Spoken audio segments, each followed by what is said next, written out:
orchid greenhouse. It is October. I don't know what today is. It's about the 11th, maybe the 12th. But I'm about to start doing some of my watering in here, and I thought I would just share some of my thoughts on the way that I have organized things a lot better. First of all, let me see how far I can get in this greenhouse without some spinning happening.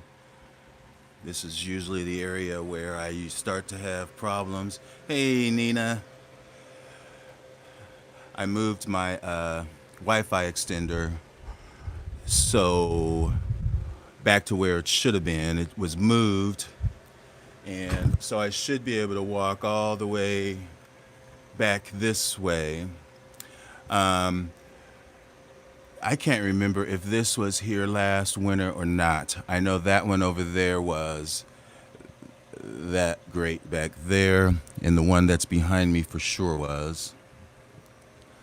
Um,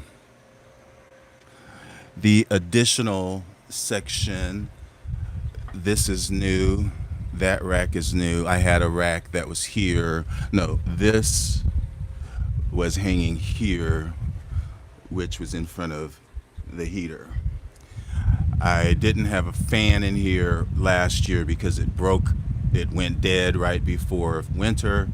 And so that really caused a lot of havoc in this end of the greenhouse because I had to put up a lot of little fans like that one that are not stable, and those things are crap.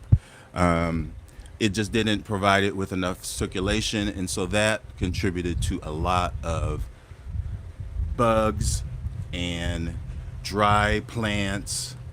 Um, so yeah, but this year, with the addition of this rack, I had a rack over there. Well, hey there, Rhea. I had a rack over there. I did have that rack there. Um, but for some reason, I could not walk from that. Well, this door, I don't think I could get through because that plant was in that corner. My big, let me just walk back here. My big dockrilla right here. Move something before I knock it over. But this big dockrilla right here that's mounted. This was. Hey there, Ron. Good to see you. Good to see everybody. But yeah, this was completely blocking the door. So I could not get in here. Now I can still get in here, but I probably won't be able to get in with this. But anyway, because of this fan, and now I have this little fan also providing better circulation, things are going to be a lot better in here, I believe. I am still seeing not much difference. Um, Still see a lot of green tip root tips. Things are still growing pretty well.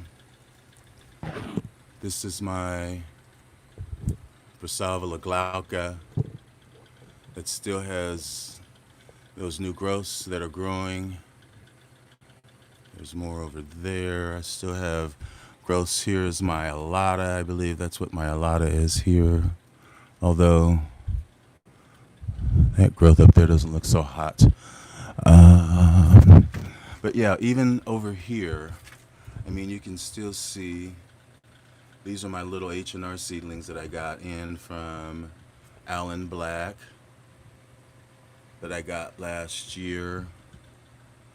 It's doing very good, attaching to their mounts, still showing lots of green roots. So I can't really complain about that at all. I even brought this thing in, which, uh, this is that no ID um, Den Nobile. That's what it is. That it was a dumpster. It's never been repotted. It just grows. I don't know. I probably should give that away. But things are better. I think I've got them grouped.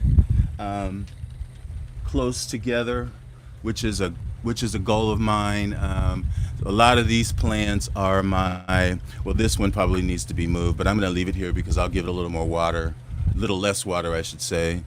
Um, some of these have bifoliate in their nature, so they like a little bit less. Maybe not this. I believe that's a species, I think. That needs to be moved with my other Brasile.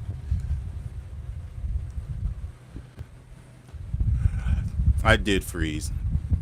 I need to get that taken care of. Just when I thought it was working fine, I got my, and then you move over to this area, which this is where I'm hanging my grammatophyllum that bloomed for me really nice.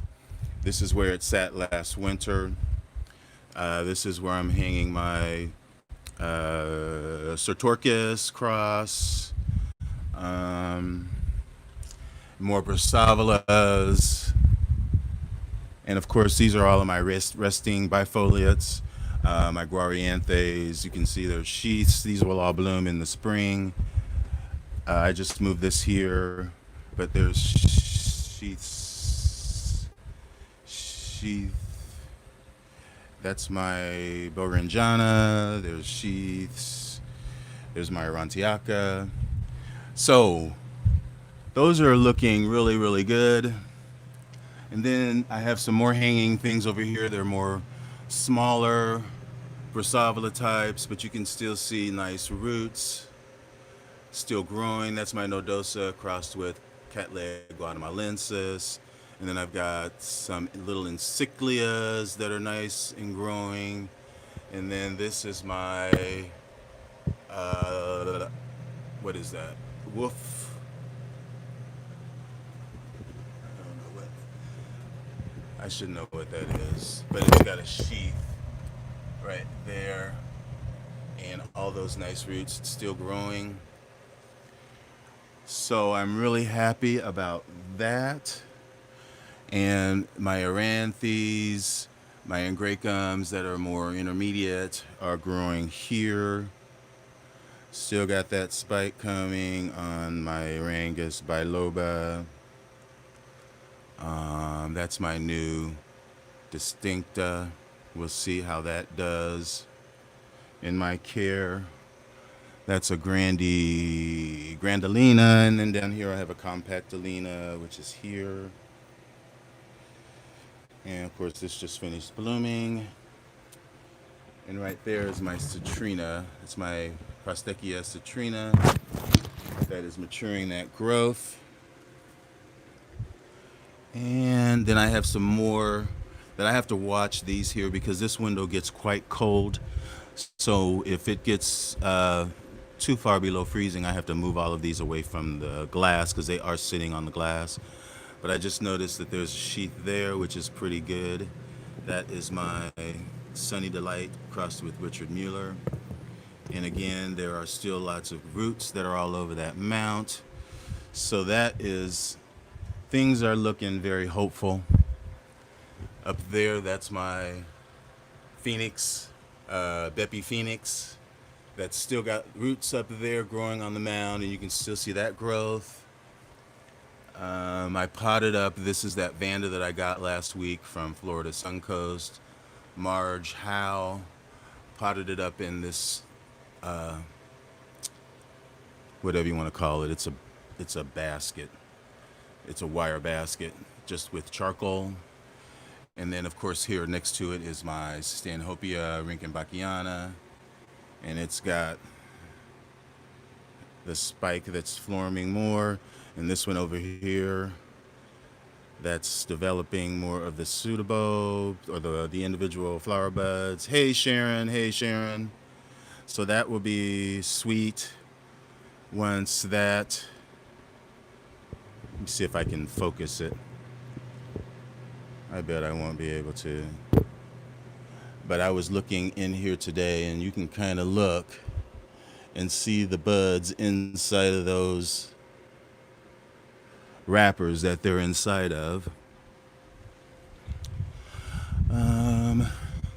This flower up here is yet to open. That'll be a miracle because that almost was dead because of scale. So that is great. And then I have more Brassavolis here. Um, this flower is still blooming. That's my Trichocentrum. I probably need to move this because I do believe that this top part, this looks like Lodogessi. I mean, you can just see how long it's hanging down. This looks like Lodogessi as opposed to this. This is what oligophyllum looks like. And this coming down here looks more like Lodogessi. I mean, this is oligophyllum. That's Lodogessi, I believe. This is my BC North Miami that's got the sheaths on them. I actually thought there might be something going inside those sheaths, or that one that I got my camera on now. I'm not so sure now. But that'll be a miracle if that blooms. That's my Encyclia bractescens that I mounted with you guys on that little piece of broken terracotta. What else is happening over here? There's my Dendrobium senile, still looking really nice. Back here, right here, is my Tenifolia maxillaria, and then behind it is the Yamada. It's the yellow one, Aria. I don't think there's much of anything over that way. This Phalaenopsis is looking nice. The blooms are sort of, that was my mom. Hopefully she won't call back. But I'm also worrying about this. This is a first time bloom for me, but you can see this edge over here and that edge. It does look like it's a little bit of a color break, kind of. No more visitors, and there's 2 more buds on that as well. No more visitors. I've got that area all shut down. This is where they were coming through. You can kind of see.